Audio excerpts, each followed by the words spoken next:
उन्होंने उत्थे अद्धी रात है 11 बजे नौमदहू वन सल्ली अला रसूलिहिल करीम असी अपने एक 24वां इंटरनेशनल वैबीनार दे विच जुड़े हैं। ये सी उन्हां दी हयाती के बारे एक छोटा जिहा मुख्तसर चीज़। हुण मैं रिक्वेस्ट करांगा सब तो पहले कि असी लैने जनाब डॉक्टर गुरचरणजीत सिंह लांबा साहब नूं। ये वकील ने ते लिखारी ने ते बहुत बड़े स्कॉलर ने। इन्हां खास तौर पर इस विषय से मेरे नाल जिहड़ी टैलीफोन से गल की वो मैं चाहांगा कि उन्होंने इलैबोरेट करके इत्थे सानू भी दसन साडे नाल सांझी करन। जनाब डॉक्टर गुरचरणजीत सिंह लांबा जी। शुक्रिया नदीम साहब। ते बहुत बहुत अज माघी दा पवित्र दिन भी है जदों 40 मुक्तियां ने अपनी टुट्टी गंढवाई। ये इतिहास का एक बड़ा कमाल का वाकया है और नाल अज संग्रांद भी है और खास करके इस खिते दे विच इसकी समाजिक तौर के उत्ते बड़ी वड्डी कीमत भी मनी जाती है और इसकी बहुत अहमियत है। जदों भी साहिब श्री गुरु गोबिंद सिंह जी महाराज बारे असी गल करिए तां हमेशा लगता है समा भी थोड़ा है और लफज भी थोड़े है। उन्हां दे मेज दी उन्हां दी बयान करन लई बहुत ही औखा है क्योंकि सिर्फ 42 साल की हयाती दे विच उन्हां दी इतने आयाम है, इन्नियां डायमेंशनस है, इतना कुछ है कि वो किसी एक पक्ष नूं भी असीं लै लईए तां वो शायद पूरा नहीं हो सकता। जेकर एक रूहानी पेशवा रहबर सतगुरु दे रूप विच देखिए तां उन्हां दा विरसा जिहड़ा उन्हां नूं मिलिया, जिहड़ी उन्हां नूं विरासत मिली, उन्हां दे वालिद साहब गुरु हैं, शहीद हैं। उन्हां दे वालिद साहब दे दादा वो गुरु हैं, वो भी शहीद हैं और गुरु साहब दे 4 साहिबजादे हैं, चारों शहीद हैं। ये तो सिर्फ एक शहादत का पक्ष है।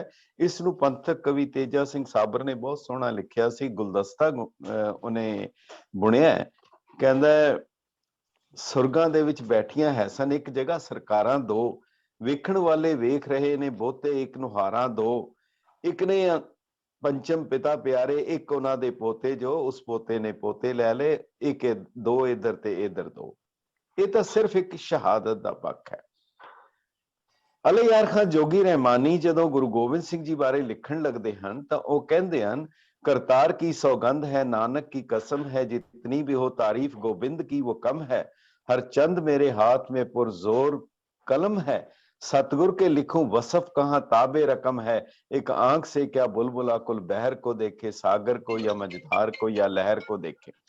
ये तो एक पासे है, पर गुरु गोबिंद सिंह साहब किस मकसद लिए आए और वो मकसद पूरा करके अज दे समय विच उहदी की अहमियत है और वो केड़ी छाप छड्ड के गए है कि जेड़ा वो समाज सिरज के गए है वो की चीज हैगी है। मैं नदीम साहब नाल गल कीती ते इन्हां नूं भी वो पक्ष जिहड़ा है गुरु साहब दा वो बहुत लगा ते मैनूं भी जापदा है कि असीं उहदे ते भी थोड़ी जी गल करांगे। ते गुरु गोबिंद सिंह साहब ने खुद लिखिया है, मैं इस धरती दे उत्ते धर्म चलावन ਲਈ आया हाँ। धर्म की चीज है? धर्म किसनूं कहंदे हन? धर्म केवल मजहब नहीं है, धर्म कोई रिलीजन नहीं है, धर्म कोई एक फिरका नहीं है। इतिहास विच जिक्र आउंदा है कि जदों माही ने आके दस्सिया कि छोटे साहिबजादे दीवार विच चिणवा दिते गए, 9 साल और 6 साल दे शीरखोर साहिबजादे जिंदा दीवार विच वजीर खान वालों चिणवा दिते गए, तां उसका जिक्र बहुत सोहना कीता है प्रकाश शिमलवी ने। वो कहंदा है, सरहंद चो सुनेहा मिलिया कि लाल टुर गए, दोवें शहीद हो गए ने 9 निहाल टुर गए, सूबे ने कंध अंदर दोवें नपीड़ दिते, सूबे ने कंध अंदर दोवें नपीड़ दिते, कोमल शरीर इट्टां दे विच पीड़ दिते। सुन के ये गल सारी वो मुस्कुरा के उठिया। उस बादशाह ने नूरे दे कोल आके पुछया, तू रूबरू सै उत्थे कोई गल ना लुकाई, ते साफ साफ दसी कोई कहर ना कमाई, कोई हिंज ते ना केरी, कोई आह ते ना कड्डी, लाला ने किधरे उच्ची कोई साह ते ना कड्डी, तेसी दे नाल लगी जद सट सी करारी, मेरे फतेह ने उच्ची कोई चीख ते ना मारी। ये कहण दा भी अंदाज वखरा सी, जो उसने वजाया वो साज वखरा सी। तारीख जिक्र है उस वेले गुरु गोबिंद सिंह साहब दियां अखां चों 2 अथरू गिरे हैं। सिंह हैरान होए, पुछण लगे कि तुहाडियां अखां दे विच ये अथरू? कहण लगे नहीं, ये खुशी दे अथरू हन। अज धर्म कायम हो गया। जेड़ा मलेरकोटले दे नवाब दी गल दसी है कि उसने जेड़ा हा दा नारा मारिया है, वो अज धर्म कायम हो गया। मैनू बहुत फख्र है, मैं बहुत मुतमईन हाँ कि वो जिहड़ी चीज लई, ये मकसद लई ये सारा सिलसिला चलिया है, वो अजे कायम है। देखो मलेरकोटले दी वो एक हा दा नारा मारना अज दे तारीख दे उत्ते कितना वड्डा एक स्पष्ट गवाही है, एक साफ गवाही है कि 1947 विच जदों चारे पासे अन्नी मची हुई है, कोई कत्लो गारत दा इतना बुरा हाल है, मलेरकोटला इलाके रियासत दे विच एक इंसीडेंट भी नहीं होया, एक छोटा जिहा इंसीडेंट भी नहीं होया। ये है गुरु गोबिंद सिंह साहब दी शख्सियत और उन्हां दा ओ जिहड़ा पैगाम जिस लई आए सी। जिस पैगाम लई गुरु तेग बहादुर जी दी जदों शहादत हुंदी है तां भी वो लिखदे हन कि धर्म हेठ साका जिन किया, धर्म दी खातर वो शहीद हुंदे हन। और इस करके गुरु गोबिंद सिंह साहब दी शख्सियत दे नाल वो जेड़े भी जुड़े हन, उन्हां दे अपना मजहब वखरे वखरे होने के बावजूद एक साझा धर्म सी, वो जिहड़ी चीज है उन्हें उन्होंने जोड़िया है। ताइयों करके बहादुर शाह दे दरबार दे विच जदों गुरु साहब नूं पुछया गया, पीर ने पूछया, पीर मजहब तुम्हारा खूब कि हमारा खूब? कितनी वड्डी गल गुरु साहब ने कह दी। कहन लगे, पीर तुमको तुम्हारा खूब, हमको हमारा खूब।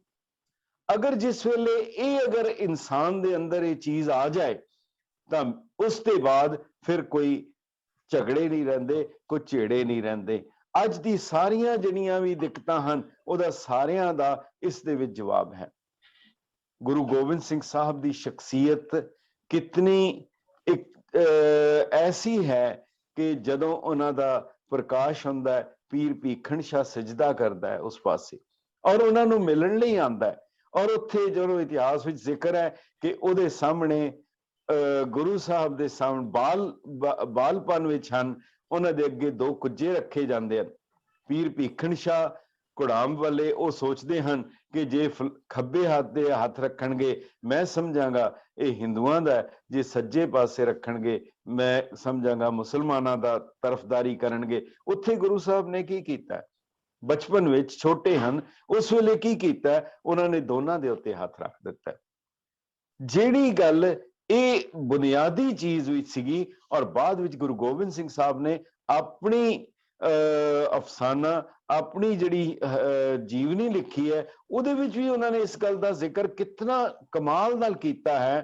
वो कहंदे जाते छूट गयो भ्रम उरका, जिस दे दिल दे विचों, जिस दे हिरदे दे विचों, जिस दे जहन दे विचों द्वैत मिट गई, ड्युअलिटी खत्म हो गई, जिस दे अंदर हिरदे चो वस गया, जाते छूट गयो भ्रम उरका, तिस आगे हिंदू क्या तुरका। उहदे अगे ना कोई फिर हिंदू रह जाएगा ना मुसलमान रह जाएगा। और शायद यही कारण सी कि गुरु तेग बहादुर जी का जिथे जदों निवास करते हैं पटना साहब, उत्थे बाग है रहीम बख्श ते करीम बख्श दा। वो जदों पुछते हैं ये बाग किसदा है, वो कहंदे गुरु का बाग है। अज भी वो गुरु का बाग उत्थे है, उहदा नाम गुरु का बाग है। और कदी जिसका मौका मिले तो वो पटना साहब की उस धरती के उत्ते जिथे गुरु साहब का प्रकाश होया, कितनी हमानगी दा वो सबूत है कि ਸੈਂਟਰ ਦੇ ਵਿੱਚ ਤਖਤ ਸਾਹਿਬ ਹੈ, ਤਖਤ ਸ੍ਰੀ ਹਰਮੰਦਰ ਜੀ ਪਟਨਾ ਸਾਹਿਬ ਹੈ, ਇੱਕ ਪਾਸੇ ਇੱਕ ਦੀਵਾਰ ਮਸਜਿਦ ਹੈ, ਦੂਜੇ ਪਾਸੇ ਜੈਨ ਮੰਦਿਰ ਹੈ, ਔਰ ਇਹਦੇ ਵਿੱਚ ਜਿਹੜਾ ਹੈ ਉਹ ਗੁਰੂ ਸਾਹਿਬ ਦਾ ਤਖਤ ਸਾਹਿਬ ਹੈਗਾ। ਉਹ ਦੀਵਾਰ ਹੁੰਦਿਆਂ ਹੋਇਆਂ ਵੀ ਉਹ ਕੋਈ ਉਹਦੇ ਚ ਦੀਵਾਰ ਨਹੀਂ ਹੈਗੀ। ਨਾਲ ਹੀ ਇੱਕ ਪੰਡਿਤ ਸ਼ਿਵਦੱਤ ਦਾ ਹੈ ਜਿਹੜਾ ਰੋਜ਼ ਉੱਥੇ ਹਾਜ਼ਰੀ ਭਰਦਾ ਸੀ। ਸੋ ਇਹ ਜਿਹੜੀ ਸ਼ੁਰੂਆਤ ਹੀ ਗੁਰੂ ਸਾਹਿਬ ਨੇ ਕੀਤੀ ਉਹ ਕਿਸੇ ਇੱਕ ਫਿਰਕੇ ਲਈ ਨਹੀਂ ਸੀ। ਉਹਨਾਂ ਨੇ ਕਿਹਾ ਸੀ ਧਰਮ ਚਲਾਵਨ ਸੰਤ ਉਬਾਰਨ ਦੁਸ਼ਟ ਸਬਨ ਕੋ ਮੂਲ ਉਪਾਰਨ। ਗੁਰੂ ਸਾਹਿਬ ਦੇ ਇਹ ਜਿਹੜੀ ਗੱਲ ਅਸੀਂ ਕਰ ਰਹੇ ਹਾਂ, ਜਿਹੜੀ ਮੈਂ ਨਦੀਮ ਸਾਹਿਬ ਨਾਲ ਵੀ ਕੀਤੀ ਸੀ, ਉਹ ਸੀ ਹਮਾਨਗੀ ਦੀ, ਇੰਟਰਫੇਥ ਦੀ ਗੱਲ ਹੈ ਕਿ ਉਸ ਨੂੰ ਗੁਰੂ ਸਾਹਿਬ ਨੇ ਕਿੱਦਾਂ ਜ਼ਿੰਦਗੀ ਦੇ ਵਿੱਚ ਉਹਨੂੰ ਅਮਲ ਵਿੱਚ ਲਿਆਂਦਾ। ਉਸ ਤੋਂ ਪਹਿਲਾਂ ਕੁਝ ਇਨਸੀਡੈਂਟ ਜਿਹੜੇ ਹੈ ਜਿਹੜੇ ਇਸ ਚੀਜ਼ ਨੂੰ ਹੋਰ ਦ੍ਰਿੜ ਕਰਨਗੇ, ਉਹ ਮੈਂ ਜ਼ਰੂਰ ਜ਼ਿਕਰ ਕਰਨਾ ਚਾਹਾਂਗਾ। ਜ਼ਿਕਰ ਕੀਤਾ ਗਿਆ ਚਮਕੌਰ ਦੀ ਗੜੀ ਦੇ ਵਿੱਚੋਂ ਜਦੋਂ ਗੁਰੂ ਸਾਹਿਬ ਨਿਕਲਦੇ ਹਨ ਤਾਂ ਉੱਥੇ ਉਹਨਾਂ ਦੇ ਨਾਲ ਕੌਣ ਹਨ ਜਿਹੜੇ ਉਹਨਾਂ ਦਾ ਸਾਥ ਦਿੰਦੇ ਹਨ, ਉਹਨਾਂ ਨੂੰ ਮਹਿਮਾਨ ਨਿਵਾਜ਼ੀ ਉਹਨਾਂ ਦੀ ਕਰਦੇ ਹਨ। ਔਰ ਉਸ ਹਾਲਾਤ ਦੇ ਵਿੱਚ ਜਿਸ ਵੇਲੇ ਉਹਨਾਂ ਦਾ ਨਾਂ ਲੈਣਾ ਵੀ ਇੱਕ ਬਗਾਵਤ ਸਮਝੀ ਜਾਂਦੀ ਸੀ, ਉਹ ਹੈ। ਔਰ ਇਸ ਤੋਂ ਪਿੱਛੇ ਅਗਰ ਜਾਈਏ, ਥੋੜਾ ਜਿਹਾ ਇੱਕ ਚੀਜ਼ ਜ਼ਰੂਰ ਦੇਖਣ ਵਾਲੀ ਗੱਲ ਹੈ। ਜਿਹੜੀ ਸਿੰਧੂ ਘਾਟੀ ਹੈ, ਜਿਹੜੀ ਇੰਡਸ ਵੈਲੀ, ਇੰਡਸ ਸਿਵਲਾਈਜੇਸ਼ਨ ਹੈ, ਇਸਨੇ ਦੁਨੀਆ ਨੂੰ ਸਿਵਲਾਈਜ਼ ਬਣਾਇਆ। ਇਤਨੀ ਦਲੇਰੀ ਬਹਾਦਰੀ ਪੰਜਾਬ ਨੇ ਦਰਸਾਈ ਹੈ। ਹਰ ਪੀਰੀਅਡ ਦੇ ਵਿੱਚ, ਹਰ ਸਮੇਂ ਦੇ ਵਿੱਚ ਪੰਜਾਬ ਦਾ ਇਤਿਹਾਸ ਜਿਹੜਾ ਹੈ, ਉਹ ਪੰਜਾਬ ਜਿਸ ਨੂੰ ਮੰਨਿਆ ਗਿਆ ਦਰਿਆਏ ਸਿੰਧ ਤੋਂ ਲੈ ਕੇ ਦਰਿਆਏ ਜਮਨਾ ਤੱਕ, ਇਹ ਇੰਡਸ ਵੈਲੀ ਦਾ ਹੈ, ਸਿੰਧੂ ਘਾਟੀ ਦਾ, ਔਰ ਜਿਨ੍ਹਾਂ ਨੂੰ ਹਿੰਦੂ ਕਿਹਾ ਗਿਆ। ਔਰ ਦੂਸਰੀ ਵੈਲੀ ਹੈਗੀ ਹੈ ਜਿਹੜੀ ਗੰਗਾ ਵੈਲੀ ਹੈ। ਇਹ ਦੂਸਰੀ ਦੋ ਸਿਵਲਾਈਜੇਸ਼ਨ ਸੀ। ਜਿਹੜੀ ਪੰਜਾਬ ਦੀ ਸਿਵਲਾਈਜੇਸ਼ਨ ਹੈਗੀ ਹੈ, ਇੱਥੇ ਦੋ ਫਿਲਾਸਫੀਜ਼ ਆਈਆਂ। ਇੱਕ ਫਿਲਾਸਫੀ ਹੈ ਜਿਸ ਨੇ ਆ ਕੇ ਕਿਹਾ ਰੱਬੁਲ ਆਲਮੀਨ, ਸਾਰੇ ਆਲਮ ਦਾ ਰੱਬ ਇੱਕ ਹੈ। ਦੂਸਰੇ ਪਾਸੇ ਇੱਕ ਫਿਲਾਸਫੀ ਉਪਜੀ ਜਿਸ ਨੇ ਕਿਹਾ ਕਿ ਵਸੁਦੇਵ ਕੁਟੁੰਬਕਮ, ਇਹ ਵਸਦਾ, ਇਹ ਸਾਰੀ ਧਰਤੀ ਇੱਕ ਪਰਿਵਾਰ ਹੈ, ਇੱਕ ਕੁਟੁੰਬ ਹੈ। ਪਰ ਕਿਤਨੀ हैरानी ਦੀ ਗੱਲ ਹੈ, ਇਤਨੀਆਂ ਉੱਚੀਆਂ ਮਹਾਨ ਔਰ ਇਤਨੀ ਗਜ਼ਬ ਦੀ ਫਲਸਫੇ ਹੋਣ ਦੇ ਬਾਵਜੂਦ ਵੀ ਇਹਨਾਂ ਦਾ ਆਪਸ ਵਿੱਚ ਟਕਰਾਅ ਹੋਇਆ। ਮਲੇਛ ਭੂਮੀ, ਦੇਵ ਭੂਮੀ, ਮਲੇਛ ਭਾਸ਼ਾ, ਦੇਵ ਭਾਸ਼ਾ, ਇਹ ਇਲਾਕਾ ਚੰਗਾ ਹੈ, ਇਹ ਇਲਾਕਾ ਮਾੜਾ ਹੈ, ਇਹ ਬੋਲੀ ਚੰਗੀ, ਇਹ ਬੋਲੀ ਮਾੜੀ। ਇਹ ਜਿਹੜੀਆਂ ਜਦੋਂ ਗੱਲਾਂ ਆਈਆਂ, ਇਹਦੇ ਵਿੱਚ ਫਿਰ ਗੁਰੂ ਨਾਨਕ ਦੇਵ ਜੀ ਮਹਾਰਾਜ ਦਾ ਜਦੋਂ ਪ੍ਰਕਾਸ਼ ਹੁੰਦਾ ਹੈ, ਉਹਨਾਂ ਨੇ ਵੀ ਸਭ ਤੋਂ ਪਹਿਲੀ ਬੋਲੀ ਦੇ ਬੈਰੀਅਰ ਨੂੰ ਤੋੜਿਆ। ਉਹਨਾਂ ਨੇ ਨਾ ਕੇਵਲ ਸੰਸਕ੍ਰਿਤ, ਸਿੰਧੀ, ਹਿੰਦੀ, ਚੜ੍ਹਦੀ ਔਰ ਬ੍ਰਜ, ਉਹਨਾਂ ਨੇ ਅਰਬੀ ਔਰ ਫਾਰਸੀ ਦੇ ਵਿੱਚ ਆਪਣਾ ਕਲਾਮ ਜਿਹੜਾ ਹੈ ਉਹ ਗੁਰਬਾਣੀ ਰਚੀ। ਔਰ ਗੁਰੂ ਅਰਜਨ ਦੇਵ ਜੀ ਨੇ ਫਿਰ ਜਦੋਂ ਨੀਂਹ ਰਖਵਾਉਂਦੇ ਹੈ, ਸਾਈਂ ਮੀਆਂ ਮੀਰ ਜੀ ਕੋਲੋਂ ਰਖਵਾਉਂਦੇ ਹੈ। ਇਹ ਜਿਹੜਾ ਫਿਲਾਸਫੀ ਸੀ ਜਦੋਂ ਗੁਰੂ ਗੋਬਿੰਦ ਸਿੰਘ ਸਾਹਿਬ ਦੇ ਕੋਲ ਆਉਂਦੀ ਹੈ, ਜਦੋਂ ਉਹਨਾਂ ਦੇ ਕੋਲੇ ਪਹੁੰਚਦੀ ਹੈ, ਉਹਨਾਂ ਦੀ ਫਿਲਾਸਫੀ, ਉਹਨਾਂ ਦੀ ਸੋਚ, ਉਹਨਾਂ ਦੀ ਬਾਣੀ ਦੇ ਵਿੱਚੋਂ ਪ੍ਰਗਟ ਹੁੰਦੀ ਹੈ। ਸੰਸਕ੍ਰਿਤ ਔਰ ਦੂਸਰੇ ਪਾਸੇ ਫਾਰਸੀ, ਅਰਬੀ, ਇਹ ਦੋਨੋਂ ਇਤਨੀ ਇਹਨਾਂ ਦੇ ਵਿੱਥ ਆ ਚੁੱਕੀ ਹੈ, ਦੋਨੋਂ ਇੱਕ ਦੂਜੇ ਦਾ ਜ਼ਿਕਰ ਨਹੀਂ ਕਰਦੇ। ਔਰ ਅੱਜ ਵੀ ਹੋ ਰਿਹਾ, ਅੱਜ ਵੀ ਇਹੀ ਚੀਜ਼ ਚੱਲ ਰਹੀ ਹੈ। ਪਰ ਗੁਰੂ ਗੋਬਿੰਦ ਸਿੰਘ ਸਾਹਿਬ ਜਦੋਂ ਲਿਖਣ ਲੱਗਦੇ ਆ ਤਾਂ ਉਹ ਕੀ ਕਹਿੰਦੇ ਆ? ਸਮਸਤੁਲ ਸਲਾਮੇ। ਇੱਕ ਸੰਸਕ੍ਰਿਤ ਦਾ ਲਫ਼ਜ਼ ਲੈਂਦੇ ਆ, ਇੱਕ ਪਾਸੇ ਉਹ ਫਾਰਸੀ ਦਾ ਲਫ਼ਜ਼ ਲੈਂਦੇ ਆ। ਗੁਰੂ ਗੋਬਿੰਦ ਸਿੰਘ ਸਾਹਿਬ ਨੇ ਇਤਨੀ ਆਪਣਾ ਕਲਾਮ ਜਿਹੜਾ ਹੈ ਉਹ ਫਾਰਸੀ ਦੇ ਵਿੱਚ ਉਹਨਾਂ ਨੇ ਰਚਿਆ, ਜਿਹਦਾ ਕੋਈ ਅੰਦਾਜ਼ ਕੋਈ ਕਰ ਵੀ ਨਹੀਂ ਸਕਦਾ। ਖੈਰ, ਮੈਂ ਹਮਾਨਗੀ ਦੀ ਗੱਲ ਕਰਾਂ, ਉਹਦੇ ਬਾਅਦ ਜਦੋਂ ਚਮਕੌਰ ਦੀ ਗੜੀ ਚੋਂ ਨਿਕਲਦੇ ਹੈ ਤਾਂ ਉੱਥੇ ਨਬੀ ਖਾਂ ਤੇ ਗਨੀ ਖਾਂ, ਇਹ ਦੋ ਭਰਾ ਹਨ, ਇਹ ਗੁਰੂ ਸਾਹਿਬ ਨੂੰ ਆਪਣੇ ਕੋਲ ਰੱਖਦੇ ਹੈ। ਔਰ ਇਤਨੇ ਖਤਰਨਾਕ ਹਾਲਾਤ ਦੇ ਵਿੱਚ ਜਦੋਂ ਉਹਨਾਂ ਨੂੰ ਆਪਣੇ ਕੋਲ ਰੱਖਦੇ ਹੈ ਤਾਂ ਗੁਰੂ ਸਾਹਿਬ ਉਹਨਾਂ ਨੂੰ ਇੱਕ ਹੁਕਮਨਾਮਾ ਜਾਰੀ ਕਰਦੇ ਹੈ, ਉਹਨਾਂ ਨੂੰ ਹੁਕਮਨਾਮਾ ਦਿੰਦੇ ਹੈ। ਉਹ ਦੋਨੋਂ ਭਰਾ ਬੜੇ ਖੁਸ਼ ਹੈ। ਡਾਕਟਰ ਬਲਬੀਰ ਸਿੰਘ ਜੀ ਨੇ ਲਿਖਿਆ, ਉਹ ਹੁਕਮਨਾਮਾ ਪੜ੍ਹ ਕੇ ਤੇ ਬੜੇ ਖੁਸ਼ ਹੋ ਰਹੇ। ਤਾਂ ਉਹਨਾਂ ਦੀ ਬੇਟੀ ਹੈ ਛੋਟੀ, 9-10 ਸਾਲ ਦੀ, ਉਹ ਪੁੱਛਣ ਲੱਗੀ कि एक ही चीज पढ़ के तुसी इन्ने खुश हो रहे हो। वो कहन लगे गुरु गोबिंद सिंह साहब ने सानू हुक्मनामा भेजिया और उहदे ते लिखिया कि तुसी मेरे खास पुत्र हो। हुण गुरु गोबिंद सिंह साहब जे दुनियावी तौर ते देखिया जाए मजहब वखरे है, धर्म वखरे है, पर गुरु साहब उन्होंने पुत्र भी नहीं लिख रहे, कह रहे हैं कि तुसी मेरे खास पुत्र हो। ये है गुरु गोबिंद सिंह साहब की फिलासफी। और डॉक्टर साहब लिखते हैं, कहते कि वो जिहड़ी बच्ची सी उसने वो हुक्मनामा लै लिया, अपने सिर ते रख के नचन लग पई, घूमन लग पई, नचन लग पई और पढ़ रही सी कि जे तुसी पुत्र हो तो मैं फिर पोती हाँ। वो कह रही है पोती, मैं पोती, मैं आपदार मोती, मैं प्रीत संग प्रोती, मैं मोती, मैं मोती, मैं पोती, मैं पोती। ये है मलेरकोटले का मैं जिक्र कर चुका हाँ। उथों जदों साहिबजादियां दी शहादत दे बाद ਜਿਹੜੀ ਸਭ ਤੋਂ ਵੱਡੀ ਜਿਹੜੀ ਉਹਨਾਂ ਦੇ ਨਾਲ ਉਹਨਾਂ ਦੀ ਮਹਿਮਾਨ ਨਵਾਜ਼ੀ ਕਰਦੇ ਹੈ ਉਹ ਹਨ ਰਾਏ ਕੱਲਾ। ਔਰ ਰਾਏ ਕੱਲਾ ਸਾਹਿਬ ਨੂੰ ਫਿਰ ਗੁਰੂ ਸਾਹਿਬ ਜੋ ਬਖਸ਼ਿਸ਼ ਕਰਦੇ ਹਨ, ਉਹਨਾਂ ਨੂੰ ਆਪਣੀ ਤਲਵਾਰ, ਆਪਣੀ ਕਿਰਪਾਨ, ਉਹਨਾਂ ਨੂੰ ਇੱਕ ਕਿਰਪਾਨ, ਇੱਕ ਗੰਗਾ ਸਾਗਰ। ਉਹ ਗੰਗਾ ਸਾਗਰ ਅੱਜ ਵੀ ਮੌਜੂਦ ਹੈ। ਰਾਏ ਸਾਹਿਬ ਦੇ ਕੋਲ ਉਹ ਇੱਥੇ ਲੈ ਕੇ ਵੀ ਆਏ ਸੀ, राय अजीजुल्ला खान साहब, और उन्होंने दीदार भी करवाए। और वो कितनी कमाल दी वो चीज है कि उहदे विच रेत पाओ गिर जाती है, पर पानी पाओ वो जिहड़ा हैगा वो नहीं गिरदा, वो टिक जाता हैगा। सो ये जिहड़ी गुरु साहब दी हैगी है उन्हां दी लेगेसी कह लो या जो कुछ हैगा। और इस दे बाद जिहड़ी ਅੱਗੇ ਚੱਲਦੇ ਹਨ, ਅਸੀਂ ਅੱਗੇ ਦੇਖੀਏ ਤਾਂ ਗੁਰੂ ਗੋਬਿੰਦ ਸਿੰਘ ਸਾਹਿਬ ਨੇ ਜਿਸ ਅੰਮ੍ਰਿਤ ਦਾ ਜ਼ਿਕਰ ਕੀਤਾ ਗਿਆ, ਖੰਡੇ ਦਾ ਜ਼ਿਕਰ ਕੀਤਾ, ਗੁਰੂ ਸਾਹਿਬ ਨੇ ਖੰਡੇ ਦੇ ਨਾਲ ਅੰਮ੍ਰਿਤ ਛਕਾਇਆ। ਔਰ ਕਿਤਨੀ ਹੈਰਾਨੀ ਦੀ ਗੱਲ ਹੈ, ਅਗਰ ਕਦੀ ਤੁਸੀਂ ਸੋਚੋ ਇਸ ਨੂੰ, ਇਹਦੀ ਅਹਿਮੀਅਤ ਦੇਖੋ ਕਿ ਸਿੱਖਾਂ ਲਈ ਸਭ ਤੋਂ ਮੁਤਬਰਕ, ਸਭ ਤੋਂ ਸਤਿਕਾਰਯੋਗ ਚੀਜ਼ ਉਹ ਖੰਡਾ ਹੈ ਜਿਹਦੇ ਨਾਲ ਖਾਲਸੇ ਦੀ ਸਿਰਜਣਾ ਕੀਤੀ ਗਈ, ਖਾਲਸੇ ਨੂੰ ਬਣਾਇਆ ਗਿਆ। ਔਰ ਉਹ ਤਖਤ ਸਾਹਿਬ ਦੇ ਉੱਤੇ ਸੁਸ਼ੋਭਤ ਹੈ ਔਰ ਲੋਕ ਉਸ ਨੂੰ ਸਜਦਾ ਕਰਦੇ ਹਨ। ਪਰ ਇੱਕ ਚੀਜ਼ ਮੈਂ ਕਹਿਣੀ ਚਾਹਾਂਗਾ, ਉੱਥੇ ਇੱਕ ਚੀਜ਼ ਹੋਰ ਵੀ ਪਈ ਹੈ।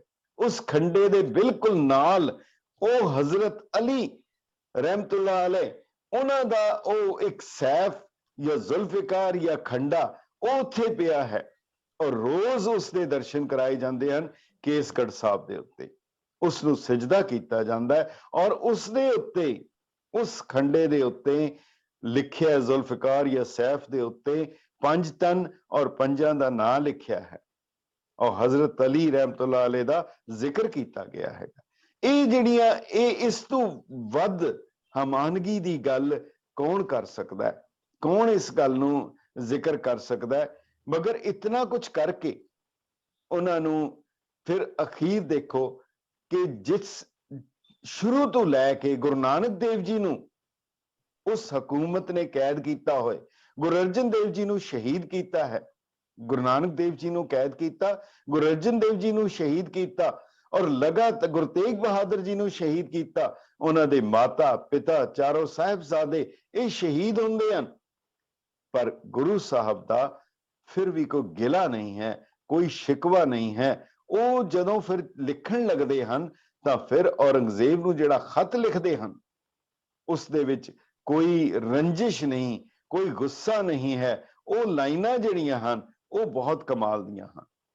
इतना कुछ हो गए, सब कुछ दुनियावी तौर दे उत्ते खत्म हो जाता है, पर गुरु साहब की कह रहे हैं, कमाले करामात कायम करीम, रजा बख्श राज़िक रिहाकुन रहीम। कहते हैं अमा बख्श इंद ओ दस्तगीर, खता बख्श रोजी देहो दिल पजीर। और अपनी हालत उस वेले दस रहे हैं, ना साजो ना बाजो ना फौजो ना फर्श, खुदा बंद बख्शिंदे ऐश अर्श। यानी उस वेले भी रब नूं कह रहे हैं तू बख्शिशां करन वाला है, तू रहमतां करन वाला है। मगर नाल ये भी कहते हैं कि रब जिहड़ा है वो शरीयत परस्तो फजीलत मुआब हकीकत शनासो नबीउल किताब, वो इल्हाम देने वाला है, नबीउल किताब है।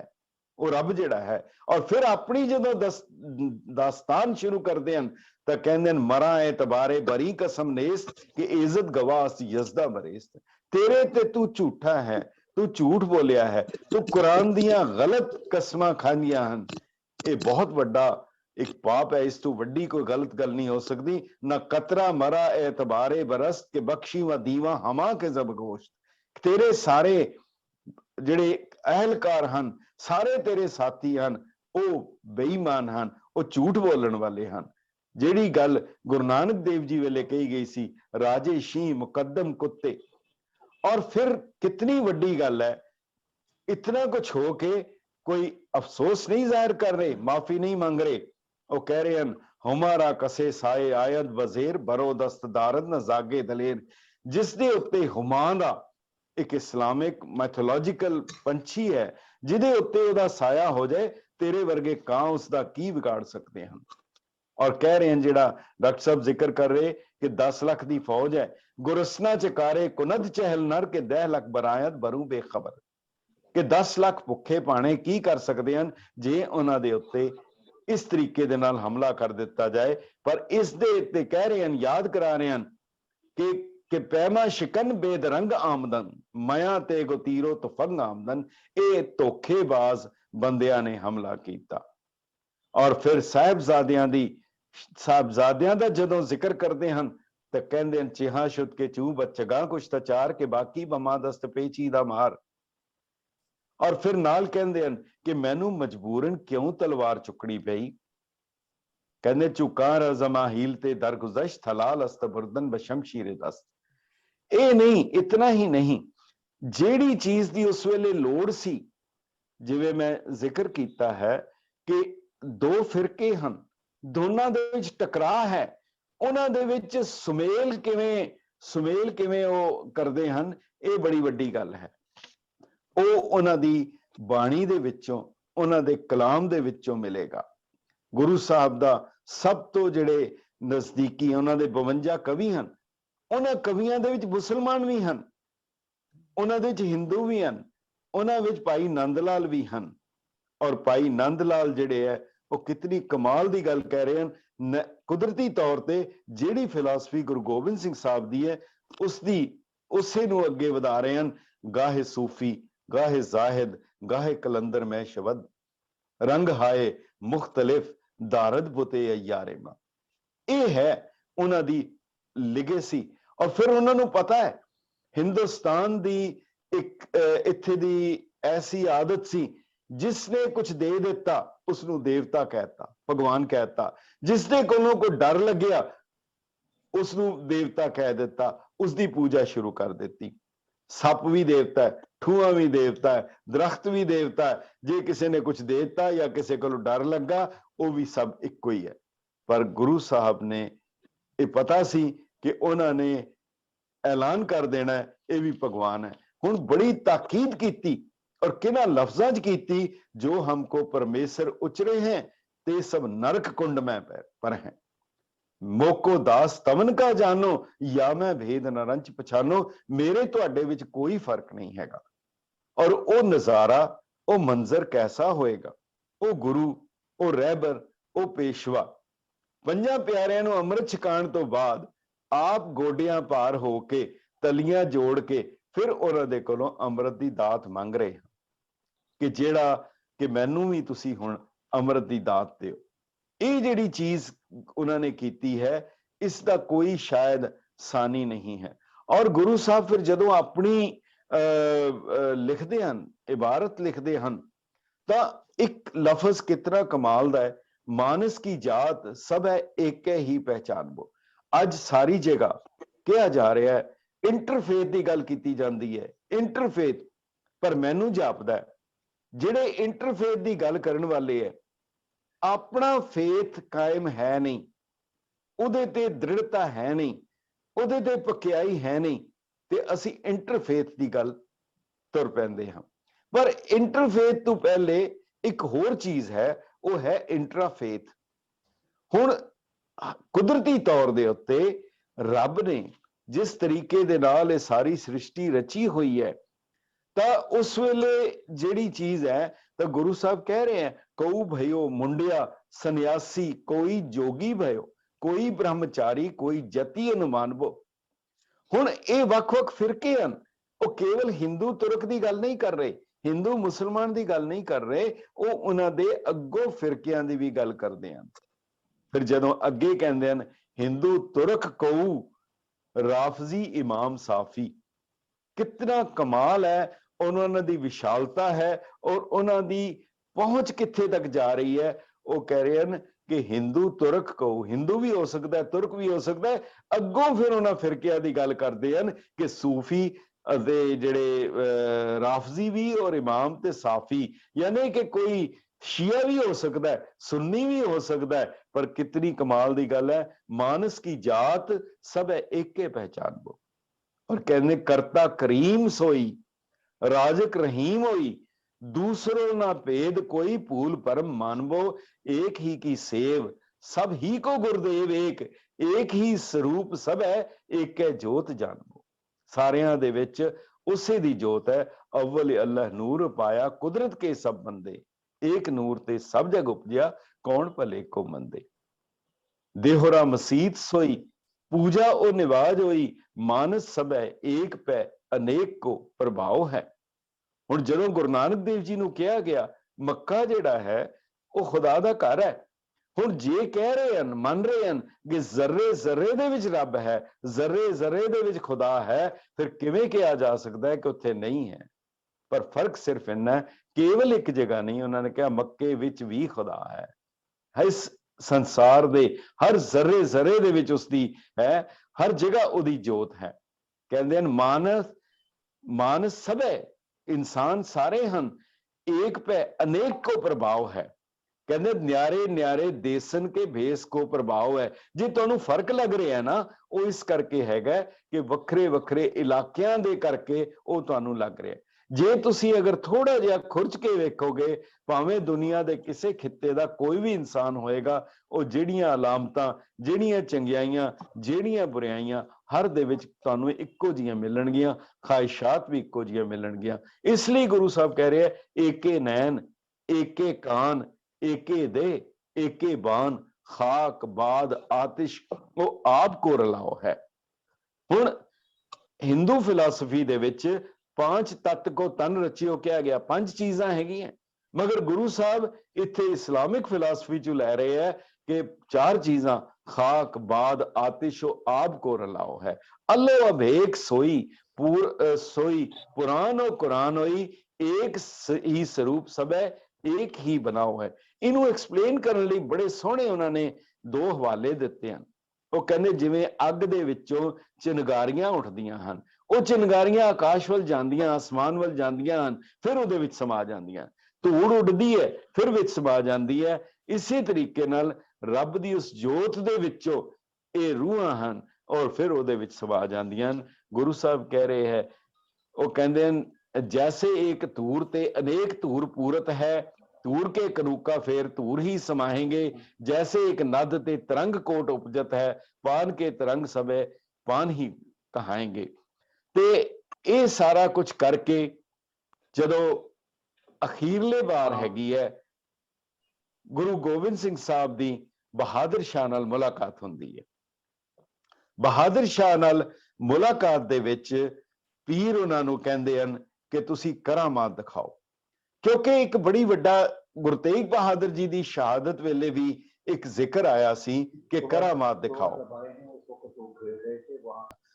खैर हाँ जी, ते चलो मैं जिक्र कर रहा सी जी कि जदों जिहड़ी गल इंटरफेथ की गल कीती गुरु साहब ने, और उहदा कारण जिहड़ा हैगा वो सारियां नूं इक्को वाहिगुरू दा दसदे हन, और उन्हां दा स्पैक्ट्रम किन्ना वड्डा है, उन्हां दी कैनवस किन्नी वड्डी है, वो केवल एक खित्ते तक नहीं है। वो कहते फरा के फरंगी माने कंधारी कुरेसी जाने पश्चिम के पश्चिमी पछाने निज काम है, मरहट्टा मंगेले तेरी मन सो तपस्या करें। इन्हां सारियां दा बंग के बंगाली फिरहंग के फिरंगा फाली दिल्ली के दिलवाली तेरी आज्ञा में चलत है, रो के रोहेले माघ देश के मगेले बीर बरसी बंदेले पाप पुंज को मलत है, गोखा गुन गावे चीन मचीन को शीस न्यावे तिबती ध्याए दोख देह को दलत है, जिन्हें तोहे ध्यायो तिने पूर्ण प्रताप पायो, सर्ब तन ताम फल फूल सो पलत है। ਇਹ ਹੈ ਜਿਹੜਾ ਗੁਰੂ ਸਾਹਿਬ ਦਾ ਆਦੇਸ਼ ਸੀ ਕਿ ਮਾਨਸ ਕੀ ਜਾਤ ਸਭੇ ਏਕੇ ਪਹਿਚਾਨਬੋ। ਉਹ ਕੇਵਲ ਹਿੰਦੂ ਤੁਰਕ ਤੱਕ ਨਹੀਂ, ਅੱਗੇ ਵੀ ਜਾਂਦੇ ਆ। ਅਖੀਰ ਦੇ ਵਿੱਚ ਜਦੋਂ ਗੁਰੂ ਸਾਹਿਬ ਦੀ ਮੁਲਾਕਾਤ ਹੁੰਦੀ ਹੈ ਬਹਾਦਰ ਸ਼ਾਹ ਦੇ ਨਾਲ, ਗੁਰੂ ਤੇਗ ਬਹਾਦਰ ਜੀ ਨੂੰ ਵੀ ਕਿਹਾ ਗਿਆ ਸੀਗਾ ਕਿ ਤੁਸੀਂ ਕਰਾਮਾਤ ਦਿਖਾਓ, ਕਿਉਂਕਿ ਉਸ ਵੇਲੇ ਹਾਲਾਤ ਵਿੱਚ ਮੰਨਿਆ ਜਾਂਦਾ ਸੀ ਕਿ 4 ਚੀਜ਼ਾਂ ਹਨ, ਮੁਅੱਜ਼ਜ਼ਾ, ਕਰਾਮਾਤ, ਮਊਨਤ ਤੇ ਇਸਤਦਰਾਜ। ਮੁਅੱਜ਼ਜ਼ਾ ਹੈ ਜਿਹੜਾ ਪੈਗੰਬਰਾਂ ਕੋਲ ਹੁੰਦਾ ਹੈ, ਕਰਾਮਾਤ ਜਿਹੜੀ ਹੈ ਉਹ ਵਲੀ ਅੱਲਾ ਕੋਲ ਹੁੰਦੀ ਹੈ, ਮਊਨਤ ਲਟਬੋਰੂ ਫਕੀਰਾਂ ਕੋਲ ਹੁੰਦੀ ਹੈ ਤੇ ਇਸਤਦਰਾਜ ਸ਼ੈਤਾਨ ਲੋਕਾਂ ਕੋਲ ਹੁੰਦੀ ਹੈ। ਉਹ ਵੇਖਣਾ ਚਾਹੁੰਦੇ ਹੈ ਐਸੀ ਕੋਈ ਤਾਕਤ ਤਾਂ ਨਹੀਂ ਹੈ, ਮਗਰ ਗੁਰੂ ਤੇਗ ਬਹਾਦਰ ਜੀ ਨੇ ਵੀ ਇਨਕਾਰ ਕਰਤਾ ਸੀ ਕਿ ਨਾਟਕ ਚੇਟਕ ਕੀਏ ਕੋ ਕਾਜਾ ਪ੍ਰਭ ਲੋਗਨ ਕਹਿਆਵਤ ਲਾਜਾ। ਹੁਣ ਅੱਜ ਉਹੀ ਸਵਾਲ ਮੁੜ ਗੁਰੂ ਗੋਬਿੰਦ ਸਿੰਘ ਸਾਹਿਬ ਨੂੰ ਕਿਹਾ ਗਿਆ ਕਿ ਤੁਸੀਂ ਕਰਾਮਾਤ ਦਿਖਾਓ। ਪੀਰ ਨੇ ਜਦੋਂ ਕਿਹਾ ਤਾਂ ਉਹਨਾਂ ਨੇ ਕਿਹਾ ਕਰਾਮਾਤ ਜਿਹੜੀ ਹੈ ਉਹ ਬਹਾਦਰ ਸ਼ਾਹ ਦਾ ਹੁਕਮ ਹੈ, ਬਾਦਸ਼ਾਹ ਦਾ ਹੁਕਮ ਹੈ, ਜੋ ਚਾਹੇਗਾ ਉਹ ਕਰ ਸਕਦਾ ਹੈ, ਜੋ ਕਹਿਣਾ ਚਾਹੇਗਾ ਉਹ ਹੋ ਜਾਏਗਾ। ਕਹਿਣ ਲੱਗੇ ਨਹੀਂ ਨਹੀਂ ਇਹ ਤਾਂ ਸਾਨੂੰ ਪਤਾ ਹੈ, ਤੁਸੀਂ ਹੋਰ ਕੋਈ ਕਰਾਮਾਤ ਦਿਖਾਓ। ਗੁਰੂ ਸਾਹਿਬ ਨੇ ਕਿਹਾ ਕਿ ਠੀਕ ਹੈ, ਇਹ ਪੈਸਾ ਧਨ ਜਿਹੜਾ ਹੈ, ਜ਼ਰ ਹੈ, ਇਹ ਬਹੁਤ ਵੱਡੀ ਕਰਾਮਾਤ ਹੈ, ਬਹੁਤ ਵੱਡੀ ਕਰਾਮਾਤ ਹੈ। ਉਹ ਕਹਿਣ ਲੱਗੇ ਨਹੀਂ। ਗੁਰੂ ਸਾਹਿਬ ਨੇ ਉਸ ਵੇਲੇ ਇੱਕ ਬੜੀ ਕਮਾਲ ਦਾ ਸਾਖੀ ਜ਼ਿਕਰ ਆਂਦਾ ਹੈ, ਉਹਨਾਂ ਨੇ ਇੱਕ ਸਿੱਕਾ ਦਿੱਤਾ ਜੋ ਉਸ ਵੇਲੇ ਦਾ ਸੀਗਾ ਔਰ ਉਹਨੂੰ ਦਿੱਤਾ ਕਿ ਇਹਦਾ ਕੁਝ ਸਮਾਨ ਲੈ ਆਓ। ਉਹ ਸਮਾਨ ਲੈ ਕੇ ਜਦੋਂ ਉਹਨਾਂ ਨੇ ਖੈਰ ਜਦੋਂ ਬਹਾਦਰ ਸ਼ਾਹ ਨੇ ਉਹਨਾਂ ਨੇ ਪੁੱਛਿਆ ਸੀ ਕਿ ਮਜ਼ਹਬ ਕਿਹੜਾ ਅੱਛਾ ਹੈ, ਤਾਂ ਉਹਨਾਂ ਨੇ ਕਿਹਾ ਸੀ ਤੁਮਕੋ ਤੁਮਾਰਾ ਖੂਬ ਹਮਕੋ ਹਮਾਰਾ ਖੂਬ। ਤੇ ਜਦੋਂ ਕਰਾਮਾਤ ਦੀ ਗੱਲ ਉਹ ਕਰ ਰਿਹਾ ਸੀ, ਉਹਨੇ ਕਿਹਾ ਦੋਨਾਂ ਤੇ ਤਸੱਲੀ ਨਾ ਹੋਈ, ਕਹਿੰਦਾ ਨਹੀਂ ਮੈਨੂੰ ਪ੍ਰਤੱਖ ਦਿਖਾਓ। ਫਿਰ ਗੁਰੂ ਸਾਹਿਬ ਨੇ ਥੋੜੀ ਜੀ ਸ੍ਰੀ ਸਾਹਿਬ ਮਿਆਨ ਦੇ ਵਿੱਚੋਂ ਕੱਢੀ ਕਿ ਇਹ ਕਰਾਮਾਤ ਹੈ, ਉਹਦੀ ਤਸੱਲੀ ਹੋ ਗਈ। ਕਹਿੰਦੇ ਹਨ ਬਹਾਦਰ ਸ਼ਾਹ ਨੇ ਪੁੱਛਿਆ ਕਿ ਜਿਹੜੀ ਤੁਸੀਂ ਇਹ ਗੱਲ ਕਹੀ ਹੈ ਕਿ ਤੁਮਕੋ ਤੁਮਾਰਾ ਖੂਬ ਹਮਕੋ ਹਮਾਰਾ ਖੂਬ, ਇਸ ਦੇ ਵਿੱਚ ਇਹਦੀ ਥੋੜੀ ਜੀ ਤਫਸੀਲ ਜ਼ਰਾ ਜ਼ਰੂਰ ਕਰੋ। ਤੇ ਗੁਰੂ ਸਾਹਿਬ ਨੇ ਇੱਕ ਸਿੱਕਾ ਦਿੱਤਾ ਕਿ ਇਹ ਜਿਹੜਾ ਹੈ ਇਹਦਾ ਕੁਝ ਸਮਾਨ ਲੈ ਆਓ। ਉਹ ਵਾਪਸ ਲੈ ਆਂਦਾ ਕਿ ਖੋਟਾ ਸਿੱਕਾ ਹੈ, ਚੱਲਿਆ ਨਹੀਂ। ਗੁਰੂ ਸਾਹਿਬ ਨੇ ਕਿਹਾ ਮੋਹਰ ਵੀ ਹੈ, ਸਭ ਕੁਝ ਹੈ, ਪਰ ਜੇ ਕੇਵਲ ਮੋਹਰ ਨਾਲ ਕੰਮ ਨਹੀਂ ਚੱਲੇਗਾ। ਇਸ ਕਰਕੇ ਮੋਹਰ ਭਾਵੇਂ ਕਿਸੇ ਮਜ਼ਹਬ ਦੀ, ਕਿਸੇ ਧਰਮ ਦੀ, ਕਿਸੇ ਰਿਲੀਜਨ ਦੀ ਰੱਖ ਲਵੇ, ਪਰ ਜੇ ਅੰਦਰ ਖੋਟ ਹੈ ਤਾਂ ਉਸ ਦੀ ਕੋਈ ਕੀਮਤ ਨਹੀਂ ਹੈ। ਤੋ ਅਖੀਰ ਦੇ ਵਿੱਚ ਜਿਹੜੀ ਗੱਲ ਹੈ, ਜਦੋਂ ਗੁਰੂ ਗੋਬਿੰਦ ਸਿੰਘ ਸਾਹਿਬ ਔਰੰਗਜ਼ੇਬ ਦੀ ਵਫਾਤ ਦੇ ਬਾਅਦ, ਉਹਦੀ ਮੌਤ ਦੇ ਬਾਅਦ ਭਰਾਵਾਂ ਦਾ ਆਪਸ ਦੇ ਵਿੱਚ ਜਦੋਂ ਹੋਇਆ ਤਾਂ ਉਸ ਵੇਲੇ ਬਹਾਦਰ ਸ਼ਾਹ ਨੇ ਗੁਰੂ ਸਾਹਿਬ ਕੋਲੋਂ ਮਦਦ ਮੰਗੀ। ਹੁਣ ਇੱਕ ਕਮਾਲ ਦੀ ਹੈ, ਜਿਹੜਾ ਡਾਕਟਰ ਕਿਰਪਾਲ ਸਿੰਘ ਜੀ ਨੇ ਇਸ ਤੇ ਕਾਫੀ ਕੰਮ ਕੀਤਾ ਸੀ, ਹਿਸਟੋਰੀਅਨ ਸਨ। ਔਰ ਉਹਦੇ ਬਾਅਦ ਜਾਜੋਂ ਦੀ ਜਿਹੜੀ ਲੜਾਈ ਹੋਈ ਹੈ, ਜਿਹੜੀ ਬਹਾਦਰ ਸ਼ਾਹ ਔਰ ਮੁਹੰਮਦ ਆਜ਼ਮ ਸ਼ਾਹ ਦੇ ਵਿਚਕਾਰ ਦੋਨੋਂ ਭਰਾਵਾਂ ਦੇ ਵਿੱਚ ਹੋਈ ਹੈ, ਔਰ ਉਹਦੇ ਵਿੱਚ ਬਹਾਦਰ ਸ਼ਾਹ ਦੇ ਕੋਲ 1,70,000 ਘੋੜਸਵਾਰ ਹੈ ਔਰ 1,95,000 ਫੌਜੀ ਹਨ, 4,400 ਤੋਂ ਵੱਧ ਤੋਪਾਂ ਹਨ। ਮੁਹੰਮਦ ਆਜ਼ਮ ਸ਼ਾਹ ਦੇ ਕੋਲ 90,000 ਘੋੜਸਵਾਰ ਤੇ 40,000 ਫੌਜੀ ਹਨ। ਇਤਨੀਆਂ ਫੌਜਾਂ ਹਨ ਤੇ ਜਦੋਂ ਮਦਦ ਮੰਗੀ ਹੈ ਤਾਂ ਉਸ ਵੇਲੇ ਗੁਰੂ ਸਾਹਿਬ ਨੇ 300 ਸਿੱਖਾਂ ਨੂੰ ਹੁਕਮ ਕੀਤਾ ਕਿ ਤੁਸੀਂ ਜਾਓ। ਇੱਥੇ ਇੱਕ ਬਹੁਤ ਵੱਡੀ ਕਮਾਲ ਦੀ ਗੱਲ ਹੈ ਕਿ ਉਹ ਸਿੱਖ ਕਹਿਣ ਲੱਗੇ ਉਹ ਬਾਦਸ਼ਾਹਾਂ ਦਾ ਭੇੜ ਹੈ, ਅਸੀਂ ਉੱਥੇ ਜਾ ਕੇ ਕੀ ਕਰਨਾ ਹੈ। ਗੁਰੂ ਸਾਹਿਬ ਨੇ ਕਿਹਾ ਨਹੀਂ ਤੁਸੀਂ ਜਾਓ, ਭੀੜਾ ਪਈ, ਅਰਦਾਸ ਕਰਨੀ, ਗੁਰੂ ਬੌੜੀ ਕਰੇਗਾ। ਬਹਾਦਰ ਸ਼ਾਹ ਨੂੰ ਵੀ ਪੁੱਛਿਆ ਕਿ ਤੇਰੀ ਆਪਣੀ ਫੌਜ 4 ਲੱਖ ਤੋਂ ਕਰੀਬ ਹੈ ਔਰ ਤੂੰ ਉਹਦੇ ਲਈ ਕਿਉਂ ਮੰਗ ਰਿਹਾ ਹੈ ਫੌਜ ਉਹਨਾਂ ਦੇ ਕੋਲੋਂ, ਉਹ 300 ਕੀ ਸਵਾਰਨਗੇ। ਉਹ ਕਹਿਣ ਲੱਗਾ ਉਹਨਾਂ ਦੇ ਕੋਲ ਰੂਹਾਨੀ ਤਾਕਤ ਹੈ। ਇਹ ਜਿਹੜੀ ਗੱਲ ਹੈ ਡਾਕਟਰ ਸਾਹਿਬ ਵੀ ਜ਼ਿਕਰ ਕਰ ਰਹੇ ਸੀ, ਉਹਦ ਦੀ ਲੜਾਈ ਦੇ ਵਿੱਚ ਵੀ 300 ਦੇ ਕਰੀਬ ਜਿਹੜੇ ਸੀਗੇ ਉਹ ਲੜਨ ਵਾਲੇ ਸੀਗੇ। ਇੱਥੇ ਵੀ 300 ਹੈਗੇ ਆ। ਔਰ ਮੁਖਤਸਰ ਜਦੋਂ ਉਹ ਲੜਾਈ ਹੁੰਦੀ ਹੈ ਤਾਂ ਬਹਾਦਰ ਸ਼ਾਹ ਦੀਆਂ ਫੌਜਾਂ ਦੇ ਪੈਰ ਪਿੱਛੇ ਖਿਸਕਣੇ ਸ਼ੁਰੂ ਹੋ ਜਾਂਦੇ ਹਨ। ਤਾਂ ਉਹ ਸਿੱਖ ਕਹਿਣ ਲੱਗੇ ਇਹ ਚੰਗੀ ਪੀੜਾ ਬਣੀ, ਅਸੀਂ ਆਏ ਸੀ ਮਦਦ ਕਰਨ ਪਰ ਇਹ ਤਾਂ ਉਲਟਾ ਹੋ ਗਿਆ। ਉੱਥੇ ਫਿਰ ਕਿਸੇ ਨੇ ਕਿਹਾ ਗੁਰੂ ਸਾਹਿਬ ਨੇ ਕਿਹਾ ਸੀ ਅਰਦਾਸ ਕਰੋ, ਔਰ ਉੱਥੇ ਅਰਦਾਸ ਕੀਤੀ। ਰਾਤ ਨੂੰ ਇਤਨੀ ਜ਼ਬਰਦਸਤ ਬਾਰਿਸ਼ ਹੋਈ, ਸਾਰਾ ਉਖੜ ਗਿਆ।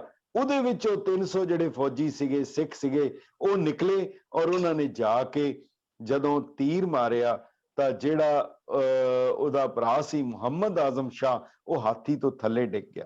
ਪੰਜਾਬੀ ਯੂਨੀਵਰਸਿਟੀ ਦੇ ਇੱਕ ਜਰਨਲ ਆਫ ਹਿਸਟਰੀ ਦੇ ਵਿੱਚ ਲਿਖਿਆ ਸੀਗਾ, ਪਾਸਟ ਐਂਡ ਪ੍ਰੈਜ਼ੈਂਟ ਦੇ ਵਿੱਚ, ਕਿ ਜਦੋਂ ਉਹ ਦੇਖਿਆ ਗਿਆ ਤੇ ਮੁਹੰਮਦ ਆਜ਼ਮ ਸ਼ਾਹ ਦੇ ਉਹਦੇ ਤੇ ਜਿਹੜਾ ਤੀਰ ਸੀਗਾ, ਉਹਦੇ ਉਹ ਸੋਨੇ ਦੀ ਝੁੰਝੜਤ ਸੀ, ਜਿਹੜਾ ਤੀਰ ਗੁਰੂ ਗੋਬਿੰਦ ਸਿੰਘ ਸਾਹਿਬ ਦਾ ਹੁੰਦਾ ਸੀਗਾ, ਤਾਂ ਕਿ ਉਹ ਹਰ ਤੀਰ ਦੇ ਨਾਲ ਸੋਨਾ ਹੁੰਦਾ ਸੀ, ਤਾਂ ਕਿ ਕਿਧਰੇ ਜੇ ਮੌਤ ਹੋ ਜਾਏ ਤਾਂ ਉਹਦਾ ਲਾਸਟ ਰਾਈਟਸ ਹੋ ਜਾਣ, ਔਰ ਜੇ ਬਾਅਦ ਨਾ ਬਚ ਜਾਏ ਉਹਦਾ ਇਲਾਜ ਹੋ ਸਕੇ। ਤੋ ਇਹ ਸਾਰੀਆਂ ਜਿਹੜੀਆਂ ਗੱਲਾਂ, ਔਰ ਖਾਸ ਕਰਕੇ ਉਹਨਾਂ ਦੇ ਨਾਲ ਹਰ ਕੋਈ ਜੁੜਿਆ, ਉਹ ਭਾਵੇਂ ਜਿਹੜੀ ਜੰਗ ਹੋਈ ਸੀ ਪੀਰ ਭੰਗਾਣੀ ਦੇ ਜੰਗ ਦੇ ਵਿੱਚ, ਉਹਦੇ ਚ ਗੁਰੂ ਸਾਹਿਬ ਨੇ ਖੁਦ ਲਿਖਿਆ ਹੈ, ਲੋ ਪਰਾ ਫਤਿਹ ਸ਼ਾਹ ਕੋਪਾ ਤਬ ਰਾਜਾ, ਲੋ ਪਰਾ ਮੁਝਸੇ ਬਿਨ ਕਾਜਾ। ਉਹ ਪਹਾੜੀ ਰਾਜਿਆਂ ਨੇ ਗੁਰੂ ਸਾਹਿਬ ਦੇ ਉੱਤੇ ਹਮਲਾ ਕੀਤਾ, ਜਿਹਦੇ ਸ਼ਾਹੀ ਫੌਜਾਂ ਨੇ ਸਾਥ ਦਿੱਤਾ, ਔਰ ਇਸ ਦੇ ਵਿੱਚ ਪੀਰ ਬੁੱਧੂ ਸ਼ਾਹ ਜੀ ਦੇ ਉਹਨਾਂ ਦੇ ਬੇਟੇ ਵੀ ਇਹਦੇ ਵਿੱਚ ਕੰਮ ਆਏ। ਸੋ ਇਹ ਸਾਰੀ ਲਿਗੇਸੀ ਸੀ। ਔਰ ਅਖੀਰਲੀ ਗੱਲ ਇੱਕ ਮੈਂ ਜ਼ਰੂਰ ਕਹਿਣੀ ਚਾਹਾਂਗਾ, ਗੁਰੂ ਗੋਬਿੰਦ ਸਿੰਘ ਸਾਹਿਬ ਦੀ ਬਹੁਤ ਵੱਡੀ ਰਚਨਾ ਹੈ, ਚਰਿਤਰੋਪਾਖਿਆਨ ਹੈ। ਔਰ ਜਿਹੜੇ ਤਰੀਕੇ ਦੇ ਨਾਲ ਗੁਰੂ ਨਾਨਕ ਦੇਵ ਜੀ ਨੇ ਟੁੰਡੇ ਅਸਰਾਜੇ ਦੀ ਕਹਾਣੀ ਲਿਖ ਕੇ ਸ਼ੁਰੂ ਕੀਤੀ ਹੈ, ਇਹਦੇ ਵਿੱਚ ਵੀ ਉਸੇ ਤਰੀਕੇ ਨਾਲ ਕੀਤਾ ਗਿਆ। ਔਰ ਇਸ ਰਚਨਾ ਦੇ ਵਿੱਚ ਜਿਹੜੀ ਸ਼ੁਰੂਆਤ ਦੇ ਵਿੱਚ ਜਿਹੜੀ ਸਾਰੀ ਗੱਲ ਉਹ ਕਰਨੀ ਚਾਹੁੰਦੇ ਹੈ, ਉਹ ਕਿਤਨਾ, ਫਿਰ ਇੱਕ ਉਹਦਾ ਹਵਾਲਾ ਮਿਲਦਾ ਹੈ, ਜੇ ਪਾਕ ਕੁਰਾਨ ਸ਼ਰੀਫ ਦੇ ਵਿੱਚ ਯੂਸਫ ਜ਼ੁਲੈਖਾ ਦਾ ਜ਼ਿਕਰ ਹੈ, ਉਸ ਨੂੰ ਕਿੱਸਾ ਅਵਲ ਕਿਹਾ ਗਿਆ, ਬਿਲਕੁਲ ਉਸੇ ਤਰਜ਼ ਦੇ ਉੱਤੇ ਇਸ ਦੇ ਵਿੱਚ ਵੀ ਇਖਲਾਕ ਨੂੰ ਉੱਚਾ ਕਰਨ ਵਾਲੀਆਂ ਉਹ ਜਿਹੜੀਆਂ ਹਕਾਇਤਾਂ ਔਰ ਹਦਾਇਤਾਂ ਹਨ, ਜਿਸ ਨੂੰ ਗੁਰੂ ਸਾਹਿਬ ਨੇ ਇਹ ਕਿਹਾ, ਸਿੱਖਾਂ ਨੂੰ ਉਪਦੇਸ਼ ਕੀਤਾ ਸੀ ਕਿ ਧਰਮ ਤੋਂ ਬੰਦਾ ਡਿੱਗ ਜਾਏ ਉਸ ਨੂੰ ਕਾਇਮ ਰੱਖਿਆ ਜਾ ਸਕਦਾ ਹੈ, ਪਰ ਜੇ ਇਖਲਾਕ ਤੋਂ ਡਿੱਗ ਜਾਏ ਉਸ ਨੂੰ ਧਰਮ ਦੇ ਵਿੱਚ ਵੀ ਕੋਈ ਜਗ੍ਹਾ ਨਹੀਂ ਹੈਗੀ। ਇਸ ਕਰਕੇ ਗੁਰੂ ਸਾਹਿਬ ਨੇ ਜਿਹੜਾ ਉਪਦੇਸ਼ ਦਿੱਤਾ, ਦੋ ਗੱਲਾਂ ਕਹੀਆਂ ਕਿ ਏਕ ਬਿਨਾ ਮਨ ਨੈਕ ਨਾ ਆਨੇ, ਇੱਕ ਤੋਂ ਛੱਡ ਕੇ ਕਿਸੇ ਦੂਸਰੇ ਨੂੰ ਕਦੀ ਸੋਚ ਵੀ ਨਹੀਂ ਸਕਦੇ। ਇਬਾਦਤ ਜਿਹੜੀ ਹੈ ਉਹ ਕੇਵਲ ਇੱਕ ਰੱਬ ਦੀ ਕੀਤੀ ਜਾ ਸਕਦੀ ਹੈ।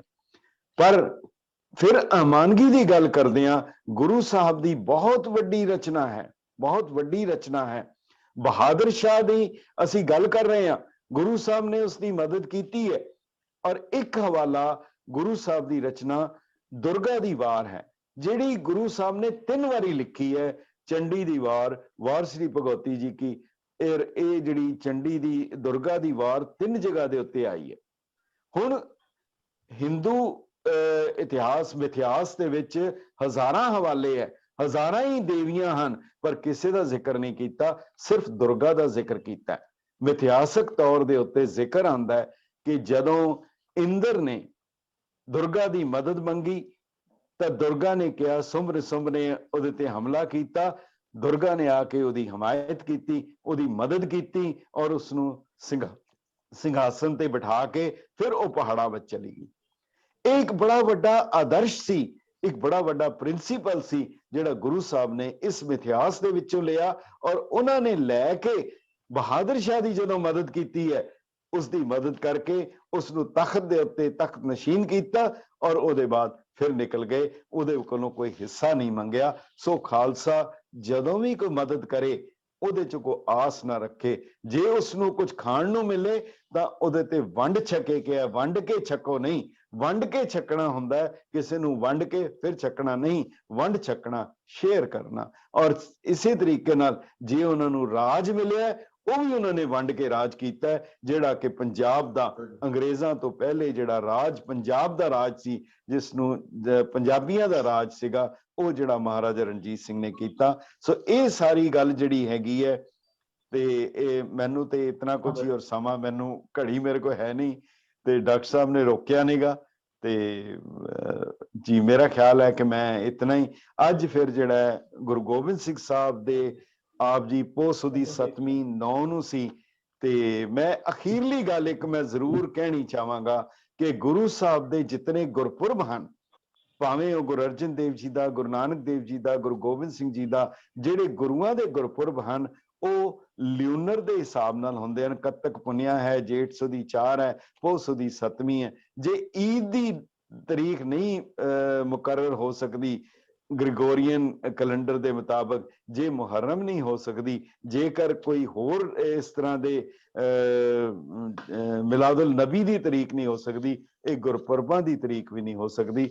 ਅਸੀਂ ਉਸ ਵਿਰਸੇ ਨੂੰ, ਵਿਰਾਸਤ ਨੂੰ ਸਾਂਭੀਏ, ਉਸ ਨੂੰ ਅਸੀਂ ਕਾਇਮ ਰੱਖੀਏ। ਇੱਕ ਵਾਰ ਫਿਰ ਮੈਂ ਬਹੁਤ ਬਹੁਤ ਬਹੁਤ ਬਹੁਤ ਸ਼ੁਕਰਗੁਜ਼ਾਰ ਹਾਂ ਡਾਕਟਰ ਸਾਹਿਬ ਦਾ ਕਿ ਉਹਨਾਂ ਨੇ ਮੌਕਾ ਦਿੱਤਾ ਕਿ ਇਸ ਤਰੀਕੇ ਦੇ ਨਾਲ ਇਹ ਵਰਚੁਅਲ ਗੁਰਪੁਰਬ ਹੀ ਕਿਸੇ ਨਾਲ ਮੈਂ ਕਹਿ ਲਵਾਂ ਕਿ ਅਸੀਂ ਮਨਾਇਆ ਹੈ। ਬਹੁਤ ਬਹੁਤ ਧੰਨਵਾਦ, ਸ਼ੁਕਰੀਆ। ਵਾਹਿਗੁਰੂ ਜੀ ਕਾ ਖਾਲਸਾ, ਵਾਹਿਗੁਰੂ ਜੀ ਕੀ ਫਤਿਹ। ਬਹੁਤ ਬਹੁਤ ਸ਼ੁਕਰੀਆ ਡਾਕਟਰ ਚਰਨਜੀਤ ਸਿੰਘ ਲਾਂਬਾ ਜੀ, ਤੁਸੀਂ ਬੜੇ ਹੀ ਡਿਟੇਲ ਦੇ ਵਿੱਚ ਮੁਫੱਸਲ ਤਰੀਕੇ ਦੇ ਨਾਲ ਸਾਨੂੰ ਬਹੁਤ ਕੁਝ ਦੱਸਿਆ। ਖਾਸ ਤੌਰ ਤੇ ਬੈਨ ਮਜ਼ਾਹਬ ਜਿਹੜਾ ਤਲਕ ਹੈ ਵੇ ਔਰ ਉਹਦੀ ਜਿਹੜੀ ਤਾਰੀਫ ਕੀਤੀ ਉਹ ਵੀ ਬੜੀ ਅੱਛੀ ਹੈ। ਮੈਂ ਤੁਹਾਡਾ ਸ਼ੁਕਰਗੁਜ਼ਾਰ ਹਾਂ ਕਿ ਤੁਸੀਂ ਸਾਨੂੰ ਆਪਣਾ ਵਕਤ ਦਿੱਤਾ ਜੀ। ਮੈਂ ਹੁਣ ਦਰਖਾਸਤ ਕਰਾਂਗਾ, ਬੇਨਤੀ ਕਰਾਂਗਾ ਇਕਬਾਲ ਕੈਸਰ ਹੋਣਾ ਦੀ ਕਿ ਵਿਸ਼ੇ ਤੇ ਉਹ ਆਪਣੇ ਵਿਚਾਰ ਸਾਡੇ ਨਾਲ ਸਾਂਝੇ ਕਰਨ। ਤੇ ਇਕਬਾਲ ਜੀ ਅਗਰ 10 ਤੋਂ 15 ਮਿੰਟ 'ਚ ਖਤਮ ਕਰੋ ਤੇ ਮੈਂ ਸ਼ੁਕਰਗੁਜ਼ਾਰ ਹੋਵਾਂਗਾ ਜੀ। ਬਹੁਤ ਮਿਹਰਬਾਨੀ ਜੀ। ਮੇਰੇ ਵੱਲੋਂ ਸਭ ਨੂੰ ਅਸਲਾਮ ਅਲੈਕੁਮ ਔਰ ਵਾਹਿਗੁਰੂ ਜੀ ਕਾ ਖਾਲਸਾ, ਵਾਹਿਗੁਰੂ ਜੀ ਕੀ ਫਤਿਹ। ਮੈਨੂੰ ਅੱਜ ਮੈਂ ਬਹੁਤ ਵੱਡ ਭਾਗੀ ਹਾਂ ਕਿ ਮੇਰੀ ਬਹੁਤ ਪੁਰਾਣੀ ਇੱਕ ਸੱਦਰ, ਇੱਕ ਖੁਆਇਸ਼, ਇੱਕ ਮੇਰੀ ਜਿਹੜੀ ਹੈ ਸੀ ਉਹ ਤਪੱਸਿਆ ਪੂਰੀ ਹੋਈ ਕਿ ਮੈਂ ਚਰਨਜੀਤ ਸਿੰਘ ਲਾਂਬਾ ਜੀ ਨੂੰ ਵੇਖਣਾ ਚਾਹੁੰਦਾ ਸੀ, ਉਹਨਾਂ ਨੂੰ ਸੁਣਨਾ ਚਾਹੁੰਦਾ ਸੀ। ਸੋ ਅੱਜ ਮੈਂ ਉਹਨਾਂ ਨੂੰ ਸੁਣਿਆ ਪਹਿਲੀ ਵਾਰੀ ਔਰ ਮੈਨੂੰ ਬਹੁਤ ਆਨੰਦ ਆਇਆ, ਬਹੁਤ ਆਨੰਦ ਆਇਆ। ਤੁਸੀਂ ਜਿਓ ਜੀ, ਹਜ਼ਾਰਾਂ ਸਾਲ ਜਿਓ। ਤੁਹਾਡੇ ਵਿਚਾਰ ਸੁਣ ਕੇ ਦਿਲ ਬਾਗ-ਬਾਗ ਹੋ ਗਿਆ। ਬਹੁਤ ਸ਼ੁਕਰੀਆ। ਤੁਹਾਨੂੰ ਪੜਿਆ ਤੇ ਬਹੁਤ ਸੀ, ਅੱਜ ਮੈਂ ਪਹਿਲੇ ਦਿਨ ਤੁਹਾਡੇ ਦਰਸ਼ਨ।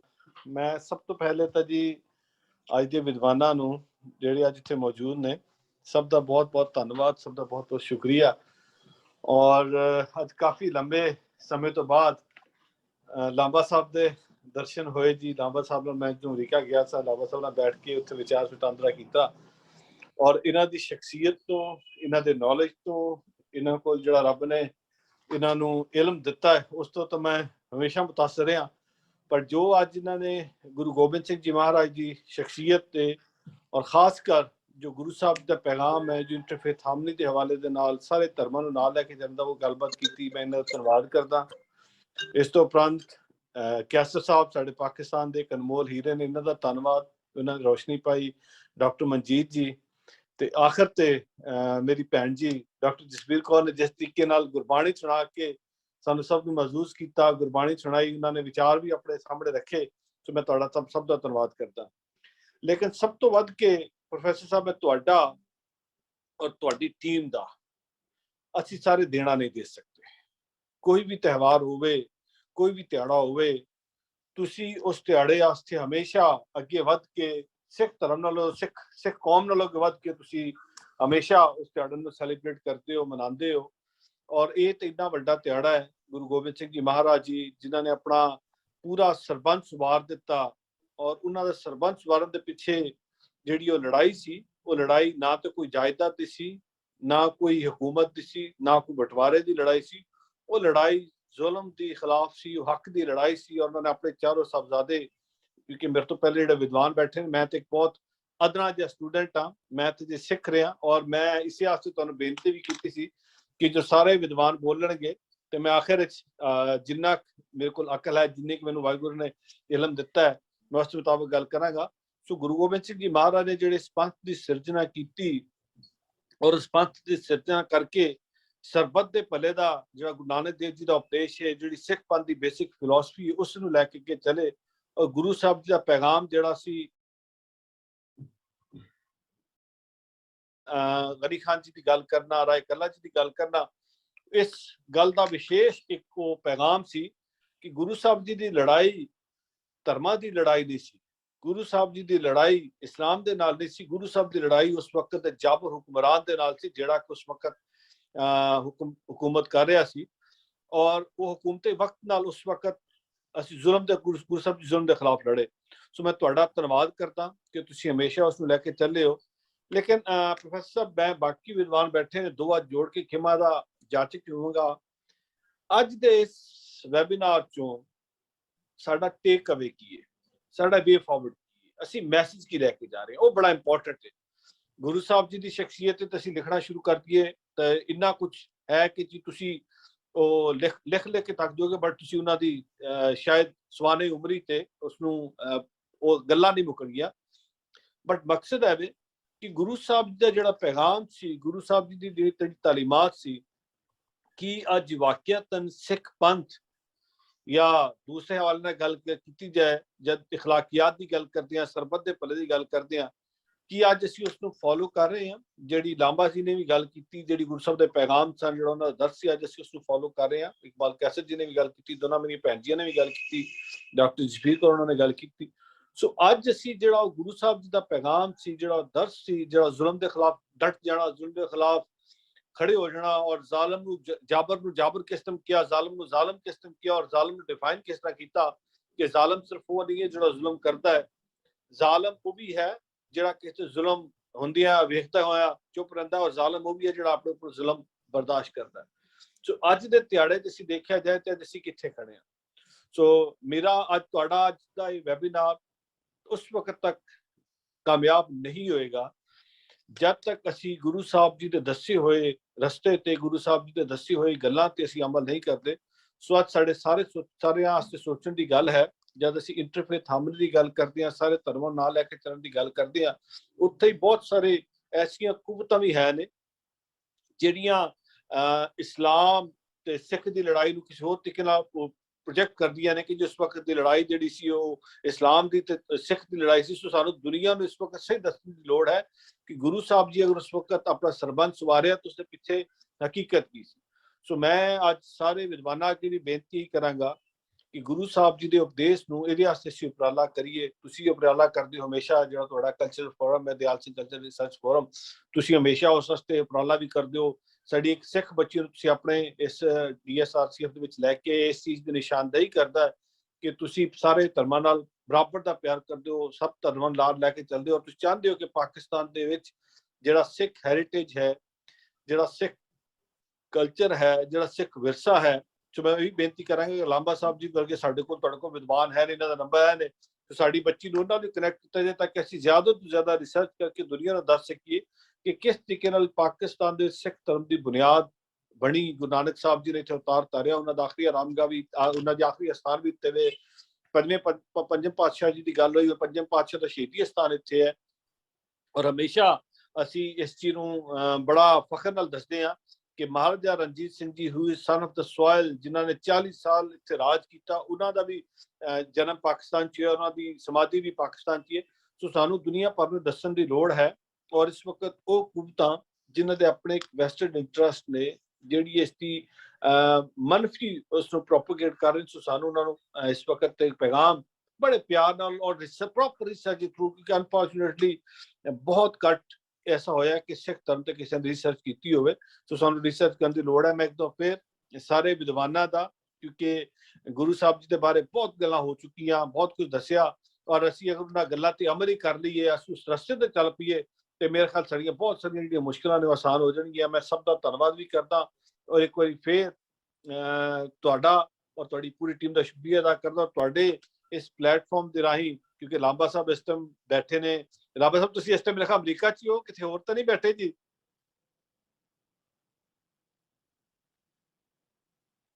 मेरा ख्याल लांबा साहब शायद होंगे नहीं, तो लांबा साहब क्योंकि मैं उन्होंने बेनती करांगा। I am here. आ रही है मेरी आवाज? जी जी, मेरे ਤੁਹਾਡੀ ਆਵਾਜ਼ ਆ ਰਹੀ ਜੀ।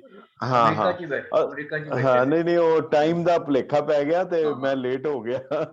हाँ जी, माफी ਦਾ ਖਾਸਗਾਰ ਹਾਂ। हाँ जी।